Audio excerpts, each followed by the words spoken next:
Good evening. Thanks for joining us. Tonight, the alleged serial bomber is in FBI custody, charged with attempted murder after a bloody shootout with police.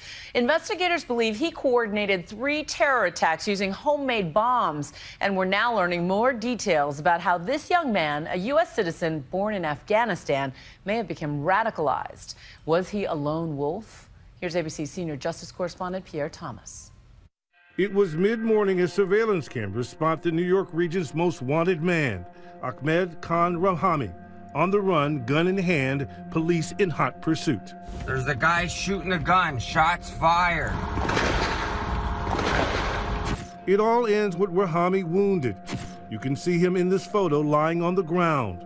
Officers also injured in the gun battle. 2 Linden police officers confronted Rahami. They did exchange gunfire. 1 officer was struck in the abdomen, but into his bulletproof vest. Moments later, Rahami on a gurney, conscious, after allegedly terrorizing an entire region for 48 hours in a string of bombings that gripped the New York metropolitan area. It all began at 9:30 on a sunny Saturday morning in Seaside Park, New Jersey. Runners gathering for a charity run for the Marines. Then an explosion ripping apart this garbage can. The runners saved because the race had been delayed. Shut down the run, get him out of the boardwalk. Sources telling ABC News 3 pipe bombs tied together were to detonate at the start of the race. Hours later, in nearby New York City, another blast, shattering the joy of a Saturday night. We heard like this huge explosion, like the ground shook and like windows shook. There was big black clouds like smoke. Surveillance videos like this one showing a man dropping something near the dumpster in the New York City neighborhood of Chelsea. This time, 29 people are injured. Mass casualties averted again because the bomb is placed under or near a dumpster, which absorbs a bulk of the shrapnel. That dumpster is actually pretty strong, and the fact that it was able to contain the explosion, and then when the explosion did go, because the top is not as hard as the sides, it actually went up as opposed to out, where it could have hurt a lot more people, and it could have actually killed people in that area. 3 hours later, word a pressure cooker is found, just 4 blocks north.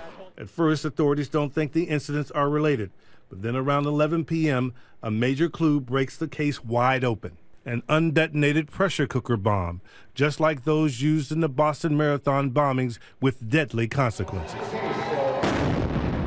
I walk right by here and there's a pot on the street with wires sticking out of it, and think that it's probably a kid's science experiment. A flip phone is attached. The pressure cooker device is a treasure trove of information. A flip phone was used both for the first incident in New Jersey and the second incident in Chelsea.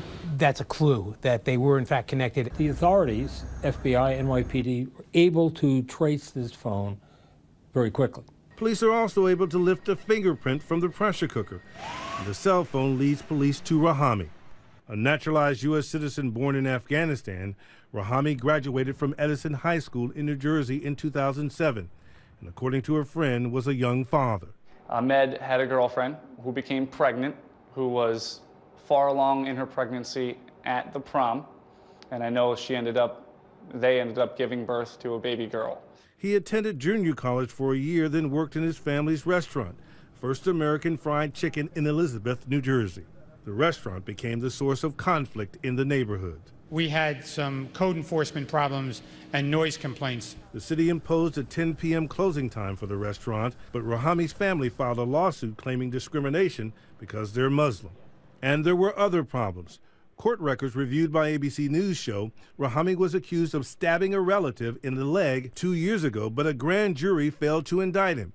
And U.S. officials also tell ABC News that Rahami traveled to Afghanistan and Pakistan, later telling authorities he had a wife in Pakistan. If he has made frequent trips to Afghanistan, then investigators, in particular the FBI, are going to have to figure out who he visited and what was the real purpose of his trips.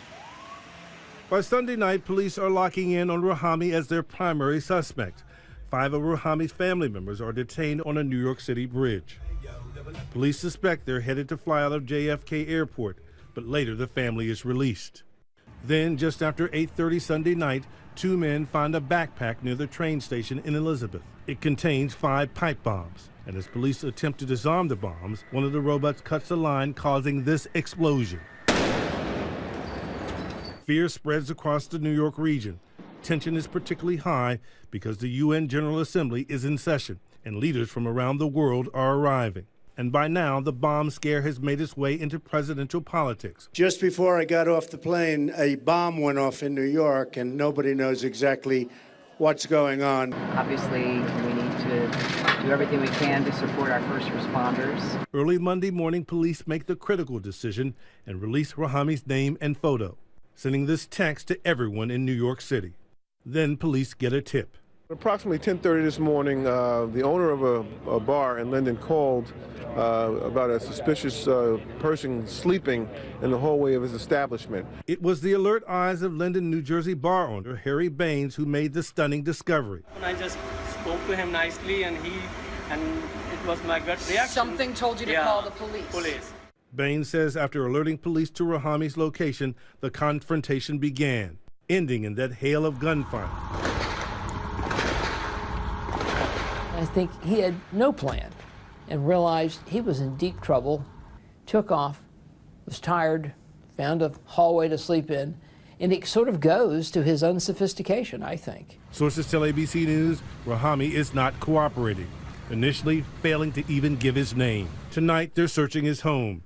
Sources telling ABC News police have found evidence of bomb making. Based on the information we have now, we have every reason to believe this was an act of terror. And they say there's no evidence that Rahami is part of a terror cell. But they are dissecting Rahami's life online, they say, to make sure he was acting alone. Police hope they have their man, praying now that the threat is over, but taking no chances. For Nightline, I'm Pierre Thomas in Washington.